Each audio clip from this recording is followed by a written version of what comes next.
Hoy nos vamos a sumergir en una de las preguntas, quizá la más profunda de todas. Lo haremos siguiendo la ruta que nos traza el autor Emilio Carrillo para explorar un viaje que, desde su perspectiva, no es que termine con la muerte, sino que apenas está por comenzar. Y la pregunta, claro, es esta. ¿Qué pasa después de morir?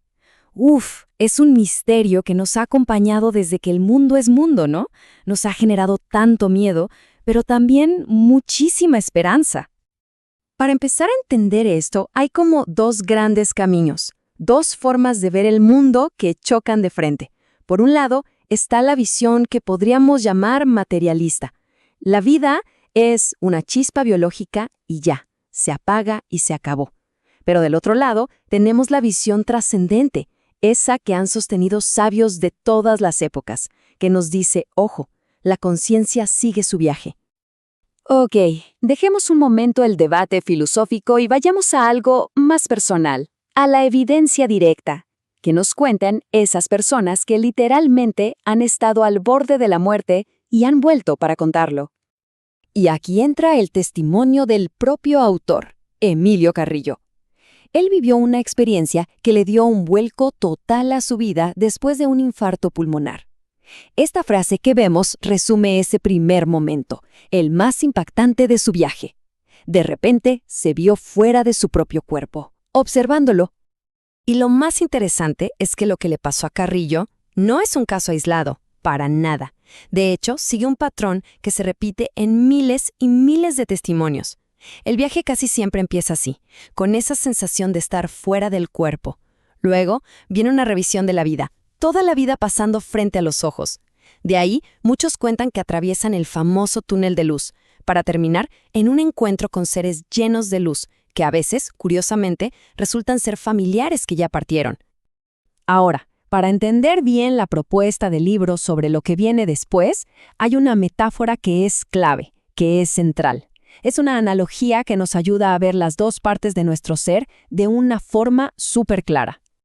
La idea es muy simple, pero a la vez muy profunda. Se resume así: somos el coche y el conductor. A ver, imaginen que el coche es todo lo que se gasta, lo temporal, el cuerpo físico claro, pero también las emociones, la personalidad que mostramos todos los días. Y por otro lado está el conductor, que esa es la esencia, nuestro ser inmortal. Es la conciencia eterna que simplemente usa ese coche para vivir la experiencia de ser humano.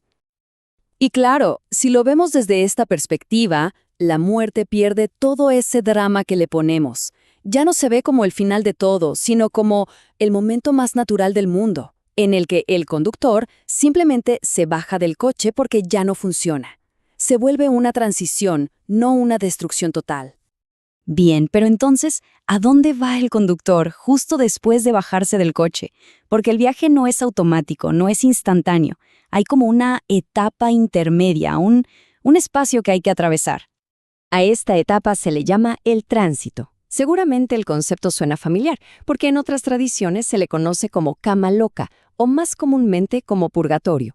Básicamente es un estado intermedio donde el alma tiene que procesar y soltar todas las ataduras de la vida física. Ya saben, los apegos, los conflictos, los deseos que nos anclaban a la tierra. Ahora aquí viene una pregunta bien interesante. ¿Por qué algunas almas tardan más que otras en pasar por esta etapa? ¿Qué es lo que podría hacer que alguien se quede, por así decirlo, atorado en el tránsito? Bueno, las razones principales son muy humanas, la verdad. Por ejemplo, algunas almas, sobre todo si la muerte fue muy repentina, simplemente no se dan cuenta de que murieron y siguen intentando vivir como si nada. Otras están demasiado apegadas a cosas del mundo físico, a personas, a sus bienes o a conflictos que dejaron sin resolver. Y por último está el miedo. El miedo a lo que viene, a lo desconocido o, en algunos casos, un miedo terrible a ser juzgado. Pero una vez que el alma finalmente logra soltar todas esas anclas, el viaje sigue. Y la siguiente parada es de una naturaleza totalmente distinta. Una etapa marcada por una paz y una integración totales. El destino final de este tramo del viaje es el llamado plano de luz, que en otras tradiciones se conoce como Devachan. Y ojo, no hay que pensar en esto como un lugar físico, sino más bien como un estado de conciencia. un estado de paz profundísima y de una felicidad total. La experiencia en este plano es, dicen, transformadora. Se vive en una dicha absoluta, sin ninguna de las penas de la vida que quedó atrás. Y aquí viene algo fascinante. Se cuenta que en este estado, las aspiraciones más nobles y profundas que no se lograron cumplir en la tierra, ahí sí se hacen realidad.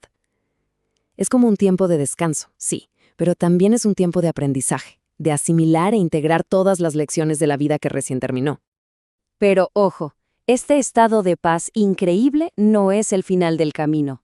Es, en realidad, solo una parte de un ciclo mucho, mucho más grande. Un proceso que no para, de puro crecimiento y evolución.